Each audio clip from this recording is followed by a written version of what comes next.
Pelas 22 horas do dia 3 de outubro de 2016, Walter e André, amigos de longa data, encontravam-se no interior da residência de André na ilha de Luanda, consumindo liamba. De repente, dois agentes devidamente uniformizados da Polícia Nacional irrompem pela sua residência adentro, anunciando que estavam todos presos.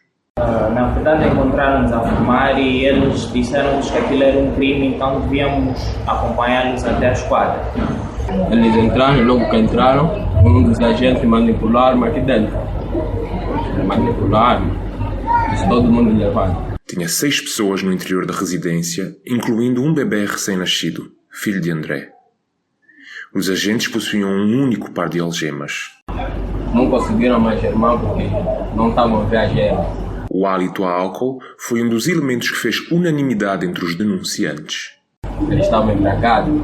Eles chegaram aqui totalmente desembriagados mesmo, porque ainda um caiu, estava mesmo totalmente bêbado. Eu senti já logo um bafo de álcool vindo dele, fortemente. André, apercebendo-se que tinha dentro do seu lar uma situação explosiva e temendo pelo seu filho recém-nascido, não recalcitrou, pedindo que passassem rapidamente para o exterior da residência. Porque aqui não, o senhor não está bem em condições, já manipulou a arma dentro de casa. Então, para ter mais precaução, por causa da criança que está aqui em estado de embriaguez, então eu disse, não, é melhor nós irmos lá fora. Eu disse, sim, vamos, antes de irmos para fora, temos que ter a irmã, porque você tem tendência a fugir. Está bem, vamos. André não se enganou. Ao saírem, partilhando a única algema disponível, um dos agentes da polícia que procedia à detenção fez 6 disparos a queima-roupa. 2 atingiram o Walter e 4 o André.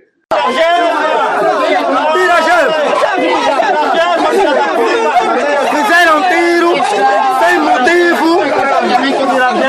2 policiais.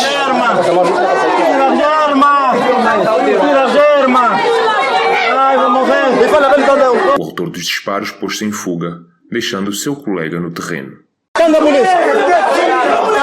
Está aqui os policiais. Está aqui atrás dos policiais. O agente foi rodeado por populares e justificou o incidente da seguinte forma. Isso você faz? Não. Foi um descuido. Não, descuido. No momento em que começamos a trabalhar nesta peça, André continuava hospitalizado no Hospital Militar, tendo recebido no dia 23, 20 dias depois do seu internamento, alta compulsiva. A explicação que lhe foi dada é que estava a ocupar uma cama reservada a um militar adoentado. Não sendo ele militar, teria de se ir cuidar noutro hospital. Uma das balas perfurou o intestino grosso, forçando André a submeter-se a uma colostomia. Encontra-se neste momento com um saco a fazer do orifício rectal, com gastos avultados para adquirir os sacos de substituição e sem assistência rigorosamente nenhuma por parte dos infratores ou da instituição que representam.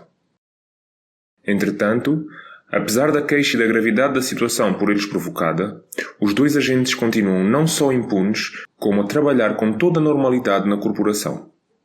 O irmão de André, Francisco Rodrigues, conta das voltas que levou para conseguir sequer apresentar a queixa.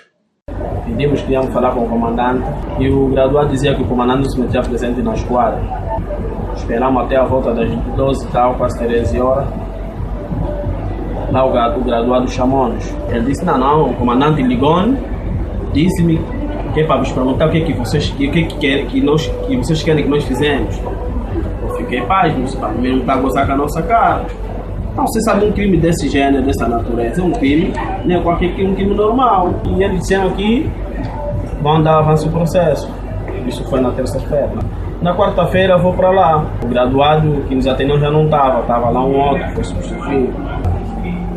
O agente graduado disse, nós não temos conhecimento deste caso. Sem para saber do processo tem que ir no posto policial, que é no posto da Marginal. Eu fui para lá, sendo que até agora não passou, não chegou nada aqui. Está bom, vão lá reclamar onde se passou, onde abriram o processo. Daqui para diante já vi que está a dar volta. Vamos recorrer no comando provincial, na área da expedição. Lá eles disseram, nesse caso vocês têm que voltar, recolhem algumas provas que vocês têm e trazem cá. Viram os vídeos, gravaram nos seus computadores lá, viram, e disseram que era para nós virmos de novo cá, na esquadra da ilha. Desde terça-feira que nós sempre víamos para a esquadra da ilha, o comandante da esquadra não se fazia presente. O comandante só nos recebeu sexta-feira, foi dia 7. Também estou sentindo o que aconteceu, também tenho família, aquela história para o boi dormir. Né? Já sabemos como é que a polícia da Angola trabalha, só tem justiça para pobre, para ver como funciona. Seramos vai na 4ª esquadra, que é no comando principal da divisão da Ngombota, que é na 4ª esquadra, vai ter com o senhor Osório, que é o chefe da expensão da Ngombota, fui lá ter. No mesmo dia que eu entro na sala do chefe Osório, encontro lá o ator do crime. O ator do crime encontro lá sentado à direita do comandante, sentado e fardado. Nome completo: Milton Fernando Barata José, um jovem de 21 anos. A CTV tem vindo a reportar sobre os constantes e recorrentes assassinatos e atentados à vida humana perpetrados por agentes afetos ao Ministério do Interior. Os 2 agentes envolvidos neste caso, bem como os restantes denunciados em peças anteriores, têm beneficiado de uma proteção abominável por parte da corporação, que nem se dá sequer ao trabalho de fingir intencionalidade na aplicação das leis em vigor na República de Angola.